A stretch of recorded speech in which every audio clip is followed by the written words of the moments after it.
I lift heavy and walk daily. How can I ensure that I get enough calories to support those activities and training? It's been hard for me to stop counting calories and meal planning using a template. This is a good question, but I would love to hear some more information. Like what's the end goal here? What are we looking to do? Hiking and lifting in conjunction with a weight loss goal, weight maintenance, is weight gain? Like what are we You're looking building for? muscle, trying to Sports, maintain. yeah, sports improvement or performance improvement. But in general, I just had this conversation with one of our members a few days ago.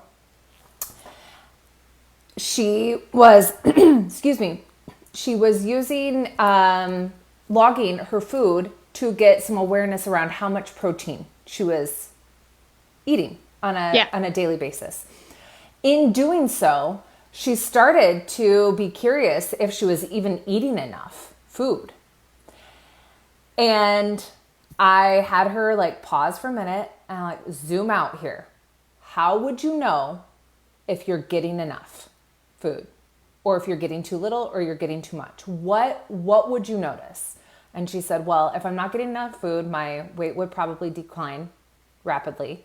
My hunger would increase. I might be more irritable or struggle with sleep or restlessness, feel anxious. She listed a whole host of like kind of canaries in the coal mine, we would call, like some flags that say you're not eating enough. Or, the flip side of the coin is this is what it looks like when you're eating too much, or this is how you would know if you're eating too little. And I think like the key here is it's zooming out, not getting hyper focused on one metric or one aspect of the puzzle, and really like connecting to your experience. Because so often I've seen women use calorie counts or points totals and they almost panic, right? Like, I'm eating too much, I'm eating too little. And that might be the case when it's accompanied with, dramatic changes in weight or mood or increased hunger or satiety, but it's a whole piece of a whole puzzle, not just one percentage. So when we get so laser like focused on calories without consulting like our own experience and how we feel, it can be really easy to get swept up in that. Yeah. I think that's so smart. And I think that it's like we're just also programmed to believe that like we can't figure out what's good for us, or that there's not like systems in place in our body that would tell us when we're off track. But like your hunger and satiety cues are like pretty reliable. But if you've been calorie counting for a while, maybe not, because a lot of calorie counters or people who have been doing like super strict diets for a long time, they're very disconnected from their internal cues. However, your hunger and satiety cues are pretty reliable, pretty predictable. And we're actually more sensitive to eating too little than we are eating too much, right? Like nobody's here in a group called Weight Loss Without Restriction because they're struggling to eat not enough. It's because most of us are struggling with overeating.